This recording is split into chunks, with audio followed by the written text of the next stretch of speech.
I'm looking at the top 10 holdings of S&P's ESG index.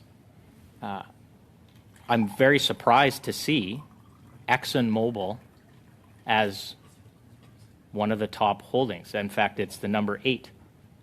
Can you explain to me why a company like ExxonMobil would be considered an ESG leader? Well, I can't comment specifically on what the S&P work was, but in terms of the taxonomy effort, we have tried very hard to recognize that the high-emitting sectors are a part of the transition and they need to decarbonize.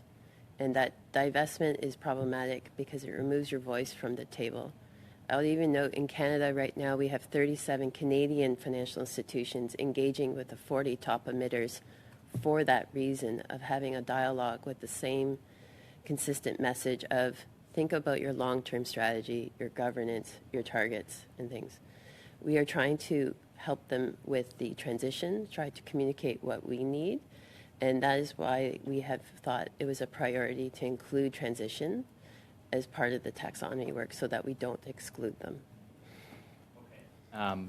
Is there a component of ESG that is more important than the others? Example, like is environment more important than sustainability? Is that more important than governance? Because you see some examples of companies with some poor environmental track records, but that have maybe higher scores on the other measures, all of a sudden finding themselves a darling of the ESG movement.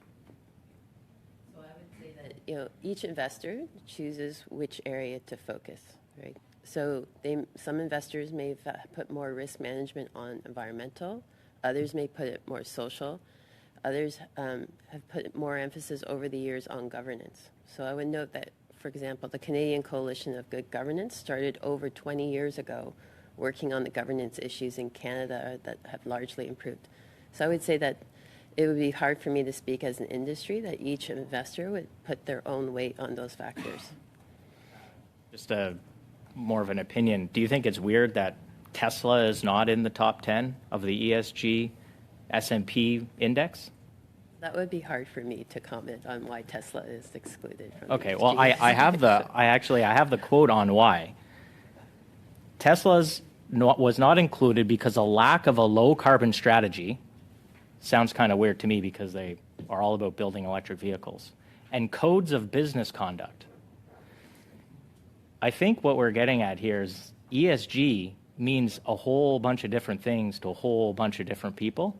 And the fact is, even over the last 2 or 3 years, the highest performing funds in the ESG space all hold oil and gas companies. So if we don't get a handle on what ESG means and we just, slap it on everything, it doesn't really seem like we're going to achieve the objectives, which I think is what Mr. Stewart's also getting at as well. I'll just comment that ESG data information is what investors have been asking for. It is their job to interpret those informations. It's no different than sales, revenue, where other factors. If you look at the information that comes out there, you'll have analysts, one with a buy and one with a sell recommendation based off the same information. It is no different for ESG in terms of how investors interpret that information. That is their choice and a part of their responsibility. Just one final question. I hope to ask everybody this, but perhaps someone else will ask. Do you think there's a future? Do you believe in a future where there's no more oil and gas extracted in Canada? So I think what we have to do in terms is aligning to the 1.5 degree. The work on the taxonomy was, again, we are one of the few countries that are actually trying to tackle the transition, including the fossil fuel sector. We've received interest from Australia, the Asian region, and I think that is a clear indication of the interest to say, how do we evolve change in that sector going forward? Thank you, Mr. Chair.